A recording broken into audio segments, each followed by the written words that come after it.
Hello, learners, and welcome back to the Literacy Lounge. I'm Mrs. Rudnet, and I'm joined today by Mr. Amato to take a look at imagery. Imagery is a lot of fun. It makes writing come to life and conjures up some great scenes. But I assume we're going to go a little bit deeper than just using words to make images. Yeah, just a little bit. Imagery can actually be tough to identify properly because it almost feels so obvious to understand. Well, why don't you give us an example then? Let's start with a description of dinner. Food? All right, I'm listening. Okay, there was food on the table. Informative, but doesn't exactly make my mouth water. Exactly. Now listen to this. The rich aroma of roasted turkey filled the air, its golden skin glistening under the soft candlelight. The sweet scent of spiced apple cider hinted at the cozy evening ahead. Okay, now that's more like it. I can almost smell the turkey and feel the warmth of the room. I mean, everything comes alive when you say it like that. And that is the power of imagery. It uses language to engage our senses, sight, smell, taste, touch, and sound, to create a vivid picture in the reader's mind. Yes, because technically your first example, there was food on the table, was true. But adding imagery created such an immersive experience for me. Exactly. It's more than just telling the reader what's happening. It's about showing them in a way that they can feel and imagine. That makes sense. So can you lock in a definition for imagery while I order us some food? All of a sudden, I'm getting really hungry. Sure thing. Imagery is a literary device that uses literal or figurative language to help readers visualize a scene or experience. It engages the reader's senses to help define the story and how to feel about it. Okay, now that's an interesting bonus.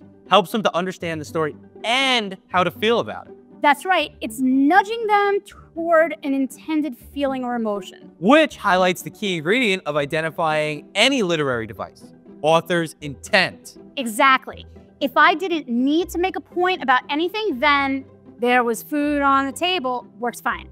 It's simple and factual. But if you wanted to make me jealous that I wasn't there, then it makes sense to describe the scene so vividly that I can basically taste the turkey. Bingo. And that seems to be the biggest mistake I see learners making, confusing descriptions for imagery.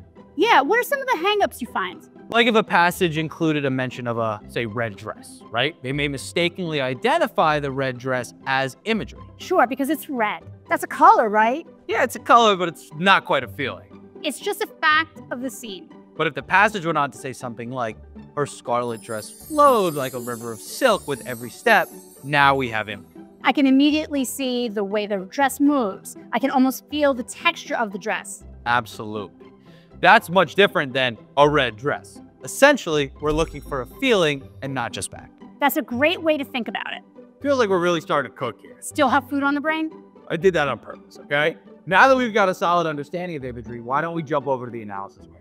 Of course. Today's passage comes from Shirley Jackson's The Lottery, first published in The New Yorker in 1948. 1948? Was all imagery in black and white then? Very funny. Okay, here's the passage. The children assembled first, of course. School was recently over for the summer, and the feeling of liberty sat uneasily on most of them.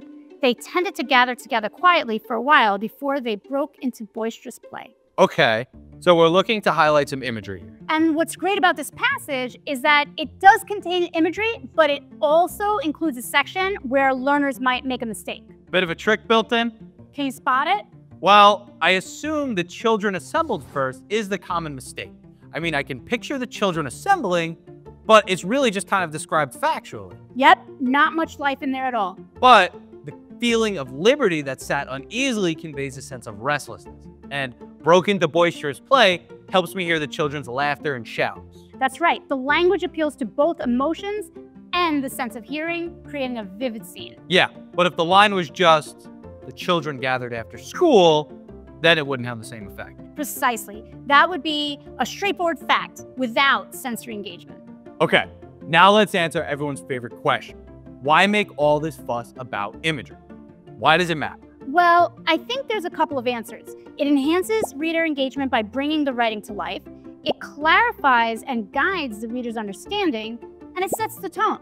And what are the pitfalls? Is it possible to overuse imagery? Oh, for sure. Too much of any good thing can ruin the experience. Too much sensory detail could overwhelm the reader, so you definitely need to strike the right balance. Imagery should enhance the writing, not distract from it. It's like adding spices to any cooking dish. Always back to the cooking, yes. You want to enhance the flavor, but not so much that it overpowers everything else. All right, I'm sold on imagery, but my food delivery is almost here. So let's wrap this up. Any final tips on identifying or even using imagery? When reading, take note of passages that evoke strong sensory response. When writing, think about how you can engage the reader's senses to bring your scenes to life. And remember, imagery isn't just about visual descriptions. It includes all the senses. Exactly. Engaging multiple senses makes your writing even more vivid. Okay, well, I feel smarter. Do you? I do feel smarter. Imagine that.